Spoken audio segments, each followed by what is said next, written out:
Hello every hello everyone. मेरा ये video उन स्टूडेंट्स के लिए है जो कि क्लास 10th पास किए हुए हैं और they are ready to get admission in class 11। Clear ना? तो इस through this video I want to make it clear that कि how you have to select your stream. अपने आप स्ट्रीम को किस बेसिस पर आपको सिलेक्शन करना चाहिए और किस बेसिस पर आपको एडमिशन लेकर के, क्योंकि आपको अपनी पढ़ाई को 11th-12th को कंप्लीट करनी चाहिए।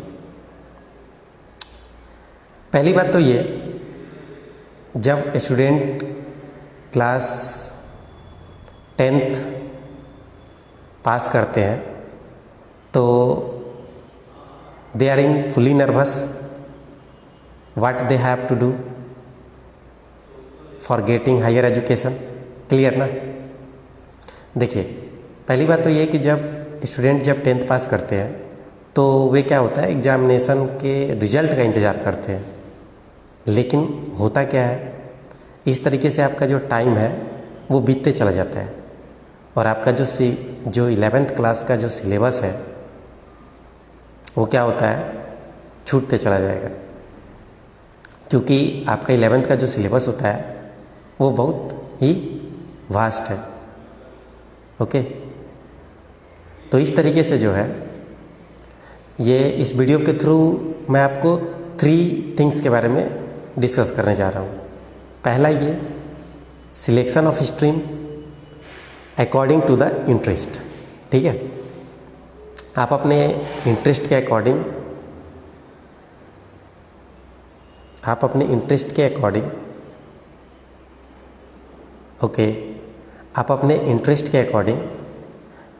आपको अपने स्ट्रीम को सिलेक्शन करना चाहिए। दूसरी चीज़ ये, सिलेक्शन ऑफ इंस्टीट्यूशन। आप किसी भी इंस्टीट्यूट को कैसे सिलेक्ट करोगे, which institute will be better for you and which is not। okay my voice is clear na? Those who are listening, please message me, anyone? Okay, and the third thing is what? Preparation for examination के prepare के दौरान what you have to do, and most of the students what they do and that becomes the failure of that person। ठीक है, क्या चीज़ करना चाहिए और क्या चीज़ नहीं करना चाहिए एग्जामिनेशन के दौरान, ये मैं फुल्ली, देखिए आपने वीडियो बहुत सारे यूट्यूब पर देखा होगा, लेकिन आप जो है एक रियल लाइफ एक्सपीरियंस पे बेसिस पर ये मैं अपने अकॉर्डिंग बता रहा हूँ। ओके, देखिए पहली बात तो ये कि आपका जो स्ट्रीम होगा उसका जो सिलेक्शन होगा वो अकॉर्डिंग टू योर इंटरेस्ट होगा। क्योंकि अगर आपका इंटरेस्ट नहीं रहेगा तो आप उस पर ज़्यादा दिन तक वर्क भी नहीं कर पाओगे। ठीक है, क्योंकि जिस एफिशिएंसी से, मान लीजिए अगर आपको पढ़ाई करना हो और किसी भी सब्जेक्ट पर अगर आपको हार्ड लेबर करोगे, कब? जब आपको इंटरेस्ट होगा तब।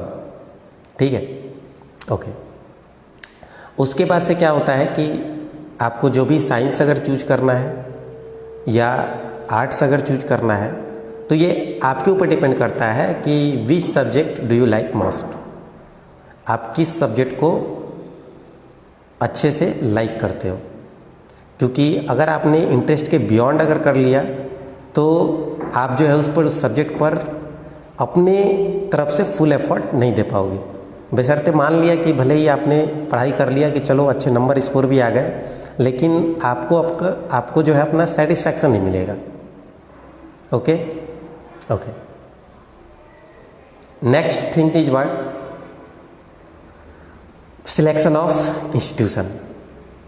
देखिए पहली बात ये कि जब बच्चे, जैसे मान लीजिए आपका 10th पास कर लेते हैं, तो जब किसी भी इंस्टीट्यूशन की सिलेक्शन की बारी आती है तो होता क्या है कि मान लीजिए बहुत सारे आजकल सोशल मीडिया है, जब आप उनको उनके थ्रू आउट जाओगे तो आप देखोगे एडवर्टाइजमेंट के थ्रू, जब आप ध्यान से देखोगे तो कोई भी अगर ब्रांडेड इंस्टीट्यूट है तो आपको क्या होगा 500, आई होप कोई भी लिखता है 2000, कोई सिलेक्शन 1000, कोई लिखता है 5000।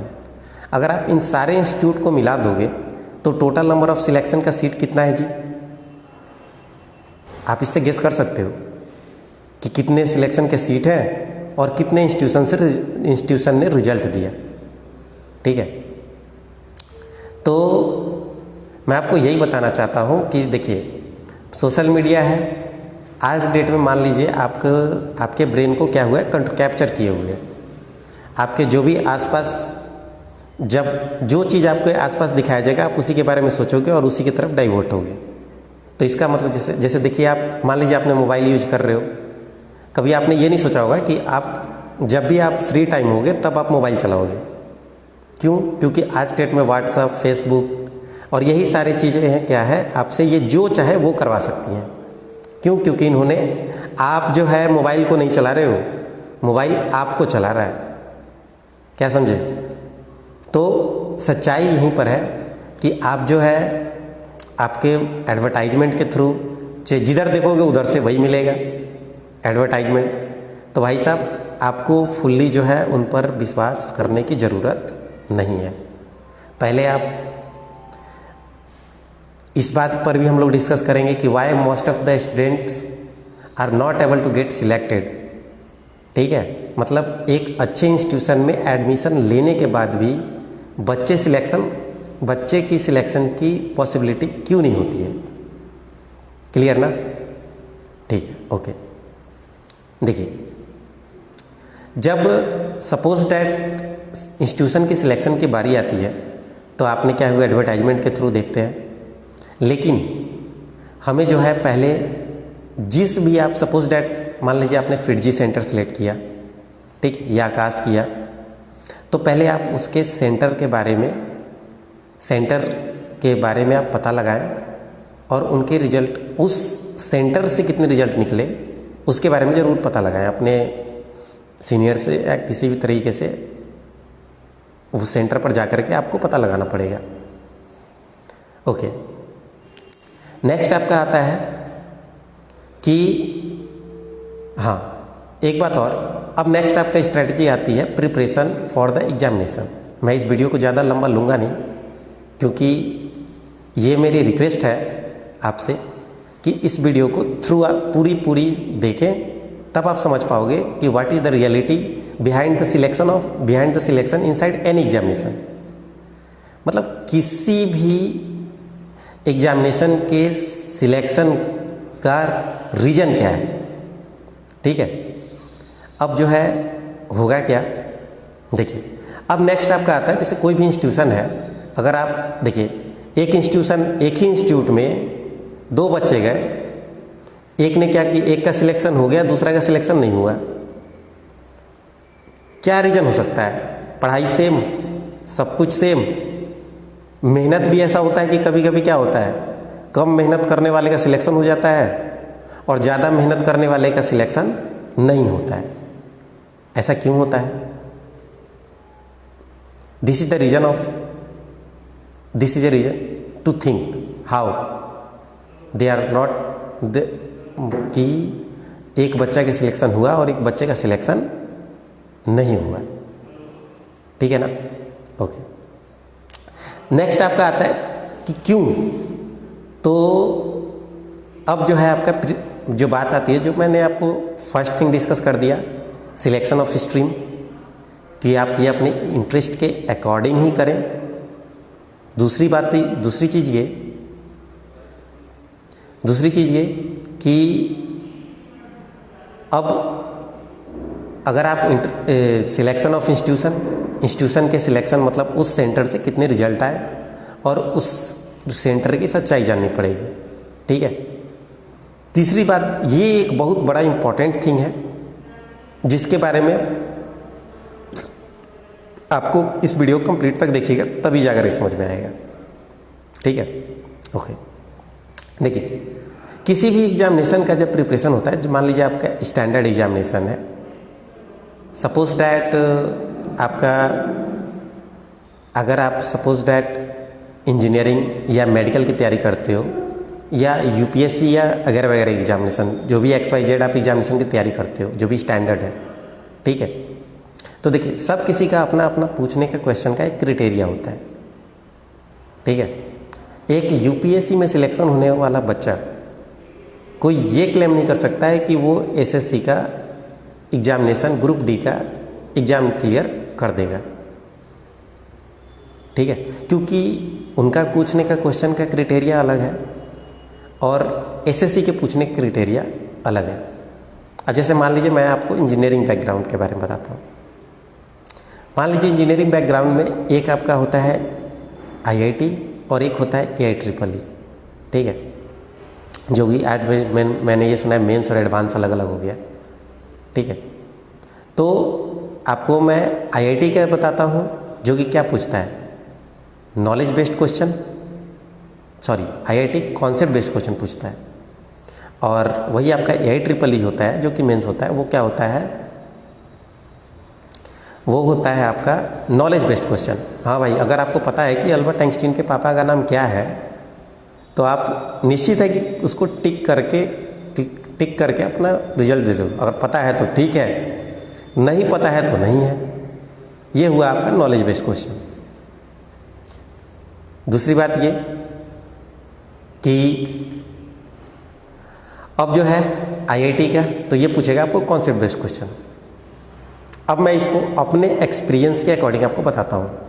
देखिए, जब बच्चे 10th क्लास पास करते हैं तो सुनते हैं कि वो वाओ, मतलब कि उन्होंने बहुत बड़ा अचीवमेंट किया कि उन्होंने 10th क्लास पास कर लिया। अब जो है होता क्या है कि 11th क्लास में उन्हें एडमिशन लेना होता है, तो भाई साहब कुछ सीनियर से गाइडेंस लेते हैं, कुछ एडवर्टाइजमेंट के थ्रू जाते हैं, और कुछ क्या होता है इधर उधर मूव करते हैं कि भाई साहब हमें कौन सा ब्रांच सिलेक्ट करना चाहिए। क्यों? क्योंकि उन्होंने 9-10 तक में अभी तक तो सोचा ही नहीं था, क्योंकि भाई साहब अभी तो वो गार्जियन के लिए पढ़ रहे थे।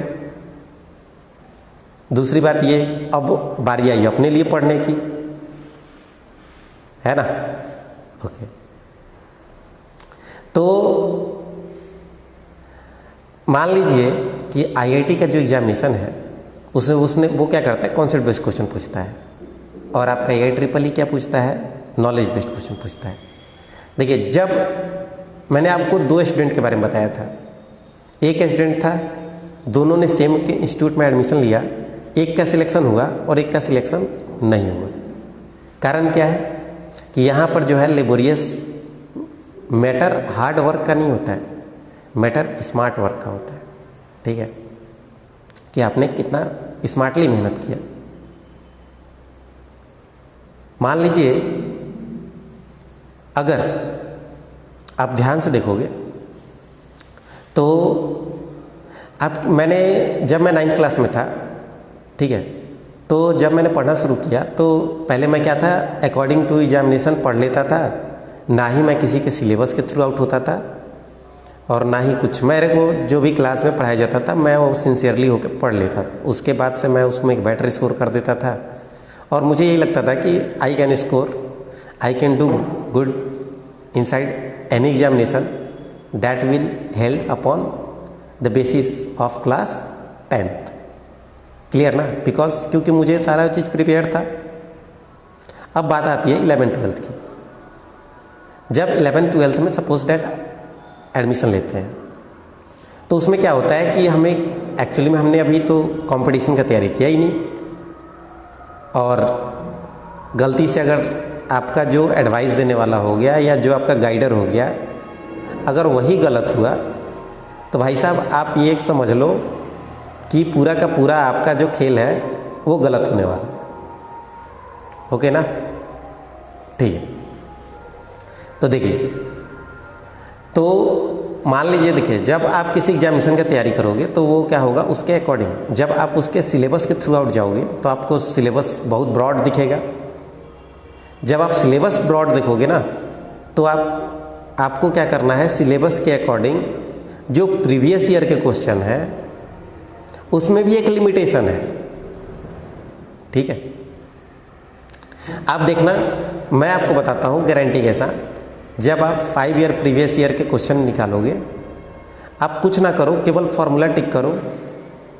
ठीक है, फॉर्मूले टिक करो और आप उसको क्या करना, बुक में क्या करना, एक तरफ पूरा सारा फॉर्मूला हो जाए, दूसरी तरफ क्या होता है, क्वेश्चन हो जाए। ठीक है, जो मैं बोलूँ उसको आप करके देखना। आप जो है प्रैक्टिकली जो है उसको ये विजुलाइज कर लोगे कि जो मैं कह रहा हूँ वो गलत कह रहा हूँ या सही कह रहा हूँ, है कि नहीं। आजकल बोलने के लिए क्या है, सोशल मीडिया है, कुछ ही बोल दो। क्योंकि जब तक जो मैं आपको स्टेप बताता हूँ उसको ब्लाइंडली फॉलो करके देखो। जैसे मान लीजिए आप जब प्रीवियस ईयर के क्वेश्चन उठाते हो, जब आप उसको क्या करना, आप उस टॉपिक को सिलेक्ट करना, आप उसके फॉर्मूले को देखना जो एग्जामिनेशन में पूछा गया हो। ठीक है, the question that will ask inside that examination, आपको क्या करना है, उसको टिक करना है। आप देखो, जब वो 4-5 ईयर के प्रीवियस ईयर के क्वेश्चन टिक करोगे, आपको पता चलेगा कि हर एक 2-3 साल के बाद वही टॉपिक से क्वेश्चन रिपीट हो रहे हैं, है कि नहीं। और मैं आपको बताता हूँ कि प्रीवियस 5 ईयर के क्वेश्चन जब टिक करोगे ना, मान लीजिए आपने क्या हुआ, अगर आपको सपोज डेट 2015 देना है तो आप 2014 को छोड़ दो, और 2014 से सपोज डेट आपको 2022 देना है तो आप 2021 को छोड़ दो, और 2020 का 20 से लेकर के 15 तक टिक करो। उसके बाद आपको ये पता चलेगा, उसके बाद से आप क्या करना, 2021 में क्लिक कर 21 में एंट्री करना, और फिर आप उसे मैच कराना कि आपके कितने % क्वेश्चन उस टॉपिक से आए। जब आप उसे मैच कराओगे तो आपको पता चलेगा कि आपको मोस्टली 50 से 70% क्वेश्चन उन्हीं टॉपिक से पूछे गए जो कि आपके प्रीवियस 5 ईयर में आए हुए हों। और क्वेश्चन आपका सेम, क्वेश्चन आपका क्या होगा, नॉलेज बेस्ड क्वेश्चन होगा, बस फॉर्मूला आपका वही रहेगा कॉन्सेप्ट बेस्ड क्वेश्चन में, बस क्वेश्चन लॉजिकली चेंज होगा। अब उस कॉन्सेप्ट को आपने क्या करना है, उस पर प्रैक्टिस करते करते आपको समझ में आ जाएगा। देखिए, बहुत सारे लोग बोलते हैं कि प्रीवियस ईयर सैंपल पर रिवाइज कर लो, एग्जामिनेशन का प्रिपरेशन हो जाएगा। एक्चुअली में वो उसी स्टैंडर्ड से क्वेश्चन सेट किया जाता है, क्योंकि क्या होगा, हर एक बार थोड़ा थोड़ा क्वेश्चन, 10% क्वेश्चन नया ऐड होगा, फिर वो पुराना हो जाएगा, फिर नया ऐड होगा।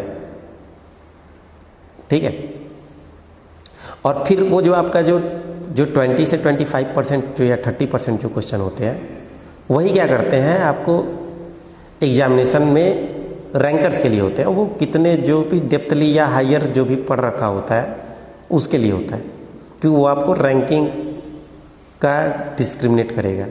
ठीक है, क्योंकि आपको रैंकिंग भी तो अलग अलग करने हैं। पता चले ऐसा क्वेश्चन सेट कर दिए जो सब सॉल्व कर दिए, तो भाई साहब रैंकिंग फिर किसे देंगे, है ना। ओके, फिर होता क्या है कि आप पहले क्या करो, सिलेबस के थ्रू आउट हो जाओ। दूसरा, प्रीवियस ईयर का सैंपल पर निकालने के बाद आपको क्या करना है, उस टॉपिक को कम कर लेना है, और पहले आपको ये प्लानिंग करना है कि आपका सिलेक्शन हो जाए। उसके बाद बारी आती है आपको रैंकिंग की। ठीक है, selection is very very important.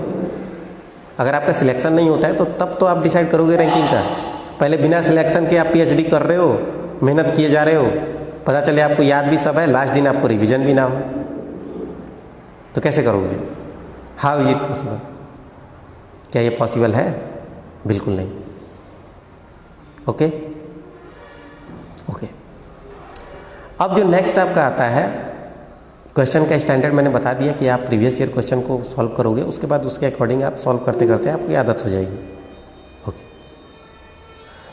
हाँ, एक बात और, आप किसी भी एग्जामिनेशन को सॉल्व करने से पहले, आप क्वेश्चन को सॉल्व करने से पहले आप उसके टेस्ट सीरीज को, जो भी स्टैंडर्ड टेस्ट सीरीज, ठीक है, स्टैंडर्ड टेस्ट सीरीज को देना बहुत ज़रूरी है। फुल लेंथ, मान लीजिए अगर आप फुल लेंथ टेस्ट सीरीज दोगे तो उसके दौरान आपका सपोज डेट आपने उस टेस्ट सीरीज में अच्छा नहीं भी किया तो आपका क्या होगा,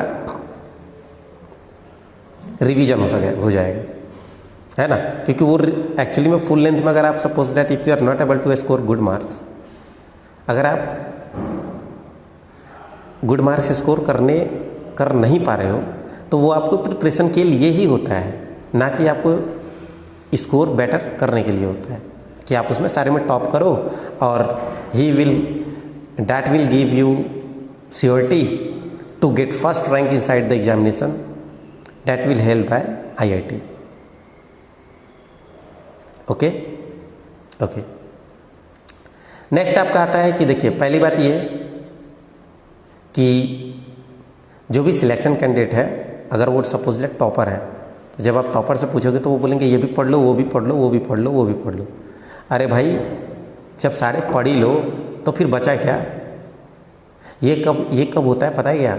ये होता है जब आप अपने सिलेक्शन की पॉसिबिलिटी बना लेते हो, है ना। और पहली बात ये कि आप अपना वीकनेस और अपना स्ट्रेंथ दोनों आप खुद जानते हो, क्योंकि दूसरा कोई नहीं होता है। हर एक इंसान जो है अपना वीकनेस और अपना स्ट्रेंथ उससे बेहतर कोई नहीं जान सकता है। क्लियर ना? ओके। दूसरी बात ये कि देखिए, अब बात आती है कि मान लीजिए कोई वीक स्टूडेंट होता है, कोई मतलब क्या होता है, स्ट्रॉन्ग स्टूडेंट होता है, ठीक है, टॉपर होता है, मतलब is very good in study.